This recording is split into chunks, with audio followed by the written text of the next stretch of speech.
myself again. Fear Magneto! Insignificant mess. Witness true power.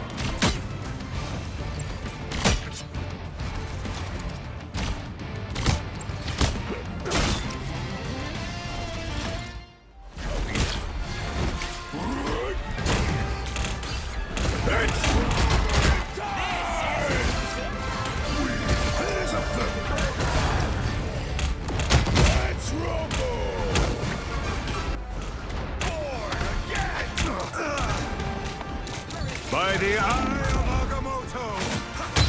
Out, dark magic! Good medicine.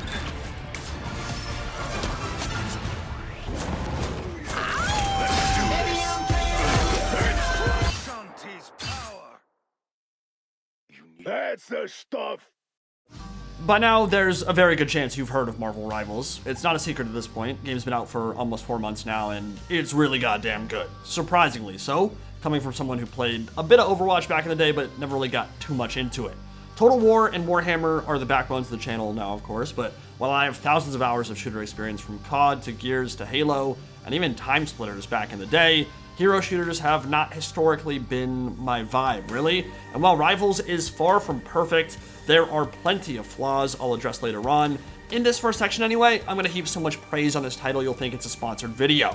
Unfortunately, I have not tapped into that endless supply of Chinese gacha money yet. Never did get that Saudi oil baron sponsor either. They've not paid me to say nice things here, and frankly, they wouldn't have to. They've earned it. I've been playing for about 2.5 months now, 300 hours in, climbed to GM for this season, then took a break from ranked, and I have not gotten bored in all that time. Rivals is a straight dopamine injector. I get the shakes when I haven't had my fix. Everything about it is just peak. Look at Emma Frost, dude. Look at those thick thighs saving lives. Look at the Black Panther pentakills, at the Magneto free throw line dunks, at the hero designs, everything. It's just pure entertainment value and a wonderful rendition, a love letter for a beloved superhero universe that, quite frankly, hasn't had a win this big since Infinity War. And that's not an exaggeration. Phase 4 MCU has been, this may be a scorching hot take here, pretty bad.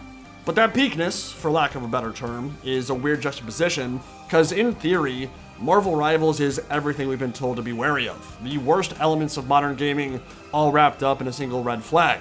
A live service free-to-play hero shooter made by Chinese gacha developers with a heavy focus on microtransactions, battle passes, and kind of absurd skin prices overseen by the beastly mouse that is Disney, or at the very least they were paid a truckload of money for the rights to the IP. I mean, almost $20 just to make Wolverine wear his proper X-Men costume? Kinda gross. And yet, when you make a gameplay loop this satisfying, this addicting, with such a massive and diverse cast of characters, without hiding anything important behind paywalls, you can kind of get away with it, right? Especially if you're fairly consumer-friendly in your approach and aren't nickel and diming at every available opportunity. All characters in Marvel Rivals are unlocked straight away, including the 2 new ones that will be coming each season. Paid currency can be earned in-game, and battle passes never expire. For all intents and purposes, Rivals is Overwatch without the dripping ego, without the antagonistic tendencies, without the generational Blizzard bag fumbles of the last 5 years, and while NetEase has plenty of time to generate their own controversies, and at some point, the community will probably turn on them at least temporarily, so far, basically everything they've said and done in regards to Rivals has that Midas touch about it. I have no idea how they are as people, but I do know the image they've cultivated is one of a very passionate and hardworking team that has no problem both listening to the community and showing humility in ways that aren't even necessary. And I can think of no better example than the fact that they do these really well put together dev blogs at the start and midpoint of each season, where the lead devs communicate with us, the community, breaking down balance changes and the overall theme of new maps, characters, and battle passes entirely in English, despite the fact that it's very obviously not their first language. For the same reason that I, as an American, would likely be looked upon much more favorably in a new country if I at least attempted to converse in their native tongue and respected their customs and traditions in every way possible, they've engendered a lot of loyalty and praise simply by speaking in English with us and being so clear and forthright in their design decisions and their communication, something that a lot of developers could learn from. So It's a really small touch that makes a big impact. Respecting your player base makes you money. Go figure. I'm gonna be a lot more amenable to buying skins and supporting battle passes if you're generous in other areas. Don't shove the MTX down my throat and treat me like an adult. And make no mistake, a lot of lessons were learned in the wake of Concord's cataclysmic collapse and from the frankly awesome designed approaches Blizzard took to catapult Overwatch into superstardom back in, 2016, 2017, and then the horrendous mistakes afterwards they made in and around the release of the sequel. Rivals borrowed liberally from the groundwork Blizzard laid. A lot of their character designs are pretty closely matched, and they came in at the perfect time. And they came in at the perfect time after consistent Blizzard bumbling, both on the business side and internally with their rotten corporate culture.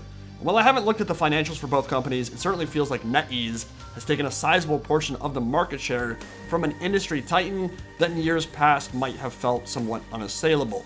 Which goes to show that if you consistently antagonize your player base with anti-consumer decisions, lies, and cancellations of promised features, then a competent dev team might just come along, move in, and take a shit on your front porch.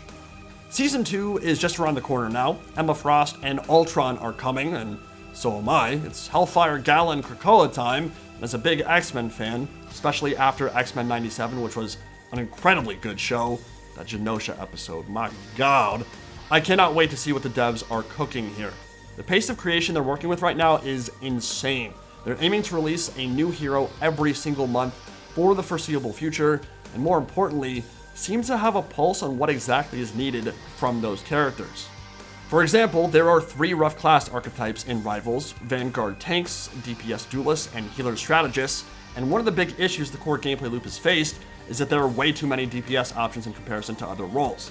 This has caused a myriad of problems, from the solo tanking epidemic, which even further cuts down on the already small pool of tanks, because some of these characters like Thing don't function properly without a second tank to jump back to, and limits you to only a handful of options like shield tanks, Magneto, Doctor Strange, that sort of thing, because players just don't want to play tank in general. So what are they doing in this update? Well, they're adding a super hot blonde lady who can choke you and slam you into walls with her jiggling thighs. Something tells me those 3 and 4 DPS comps are going to be a lot less common once Emma Frost is in the game. And then we've got Ultron, who just looks amazing, and will also be filling a much needed role, adding a badass looking villain into a support archetype with summoned drones and hybrid healing damage output with his Encephalo rays. Let's talk gameplay here and what makes the loop work and worth coming back to, why it's so addictive.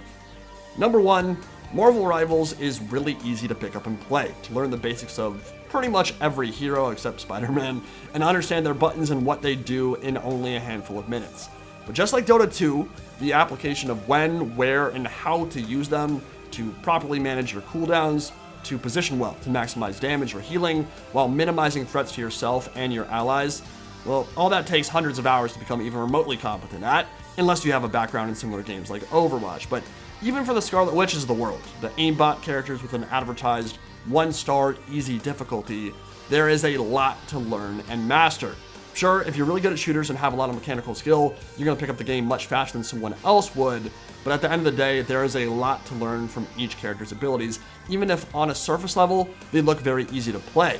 The complexity, the nuance, the depth is all there, and it's what makes that grind worth pursuing. Because from top to bottom, the abilities are powerful, they're impactful, they're potentially game-changing, and they are really fun to use. Let me show you some examples.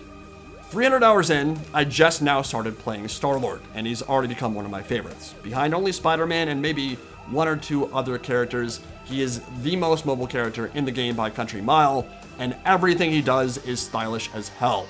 He has an AoE blast where he shoots out element guns in all directions, quickly charging his ult in the middle of teamfights, especially when he gets pocketed by Magneto bubbles or Sue Storm shields, but can then flip out of danger with instant reloads, heavy on iframes, meaning you can dodge enemy abilities or even ultimates and burst away with your rocket boost. Here's a great example, like this Doctor Strange Eye of Agamotto stun, completely nullified by his reload flip. Then you boost back to assassinate their back line. Now on paper, he might seem like a kind of easy hero to play because his ultimate gives him free flight and aimbot, and you can quickly burst through 3 or 4 enemies if the enemy team isn't prepared. You press Q, people are gonna die, right? Well, it's actually not that simple, because while his ult is absolutely very powerful, you are very vulnerable during it. It can be completely countered by the simple press of an Adam Warlock Soul Bond, or any number of other support ultimates, and you are squishy as hell, with limited fuel-powered flight that recharges slowly. So a positioning misplay, or resource mismanagement, can kill you instantly if you get caught without rocket fuel. To get the most out of Star-Lord, it requires a ton of precision and mechanical skill to land headshots, to burst through tanks, and not just in terms of aim,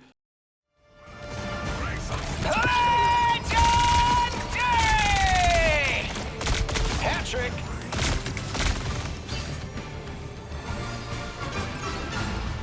but movement and fuel management as well. When you combine all that on top of his awesome visual design, and Star-Lord really does look freaking sick here, peak is the only word I can use to describe it. Venom is another example of just incredible attention to detail and faithfulness to the source material. An absolute menace in dive comps alongside Black Panthers or Spider-Mans, because he enables DPS divers to engage safely after he forces out the enemy support's defensive abilities.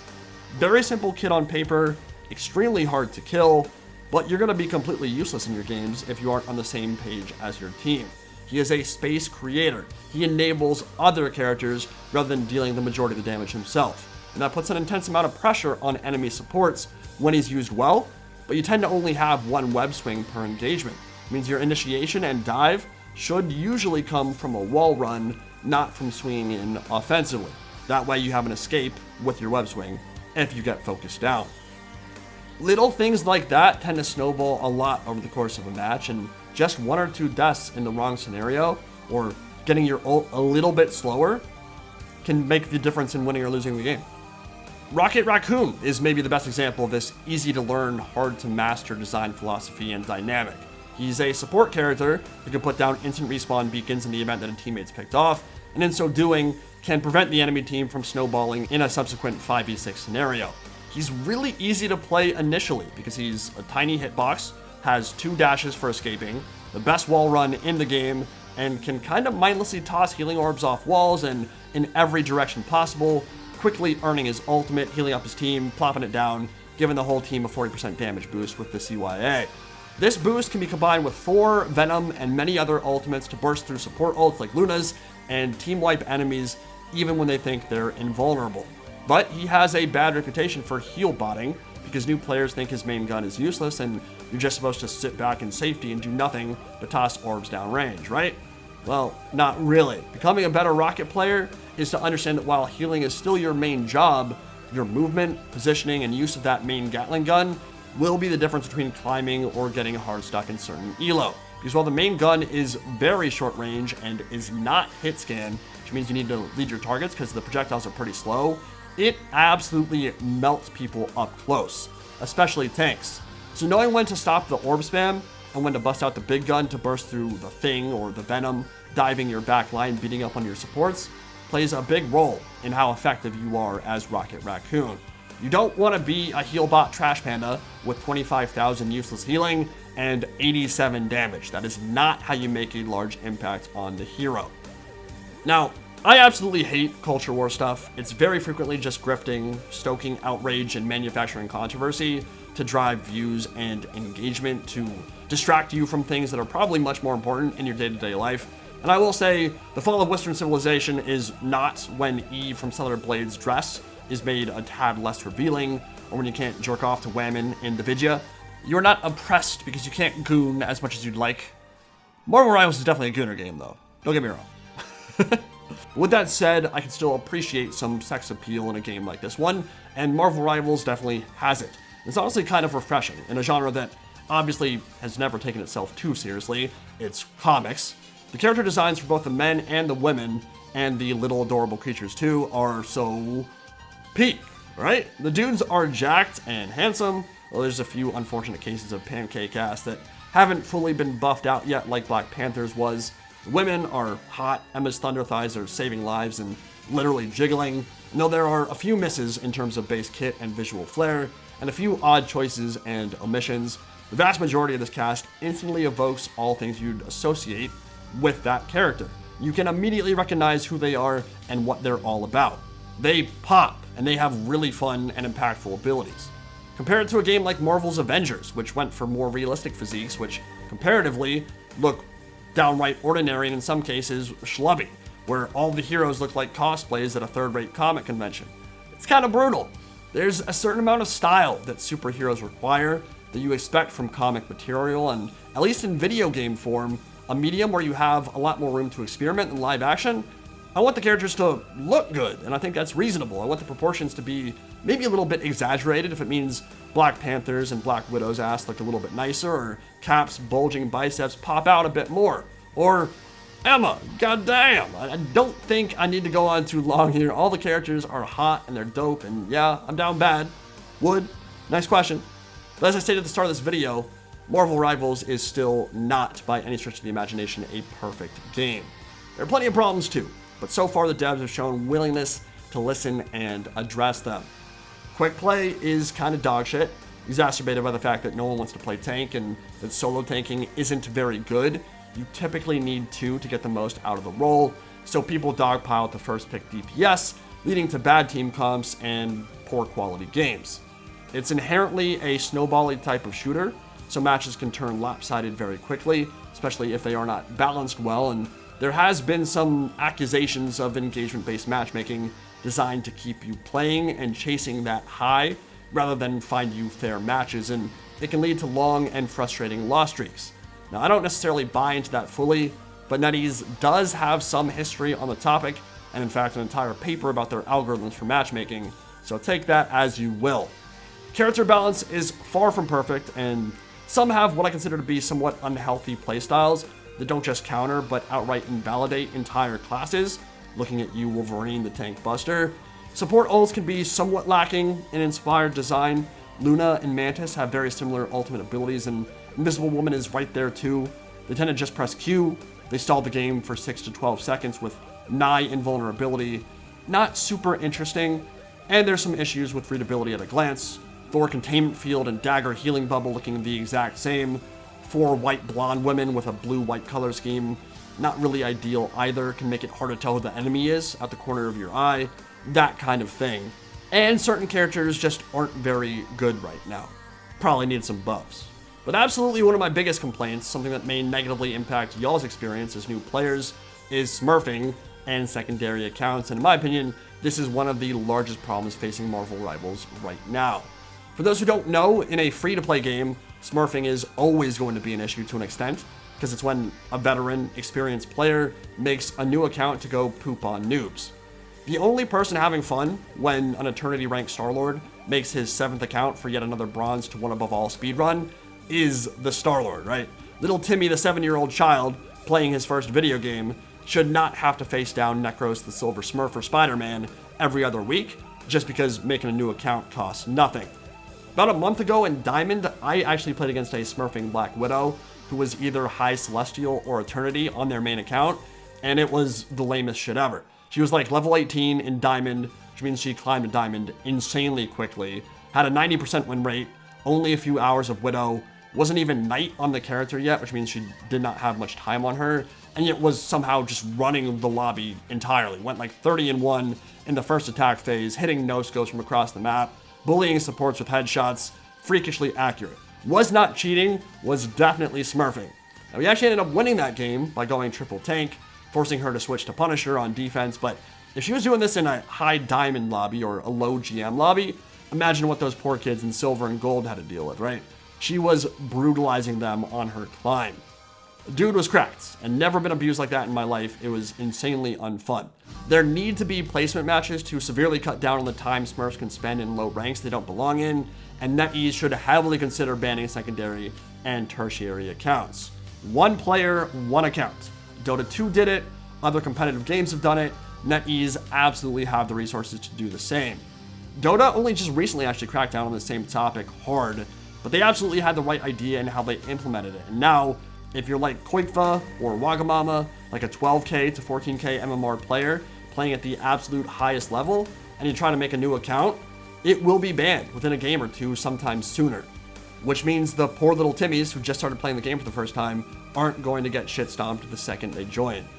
But yeah, that's all I have to say about Marvel Rivals for now. If y'all are interested in seeing more of my gameplay and talking about individual characters in depth, I can absolutely do that. I have a lot of footage for my mains and some other characters that I'm learning at the moment, but I really do highly recommend the game. I'm super looking forward to playing it in Season 2 and the foreseeable future, especially if the devs keep cooking in the way they are. Bring me Thanos, bring me Apocalypse, bring me Cyclops, Jean Grey, Colossus, Deadpool, Gambit, Sabretooth, Juggernaut, Carnage, Doom, and maybe like a Sinister Six update, and your boy will be happy for a very long time to come. The game is awesome. Hope y'all enjoyed it. I will see you in the next one. Man and mutant Will be exterminated. You all belong to history. To me, my X-Men! This is a fight for our survival!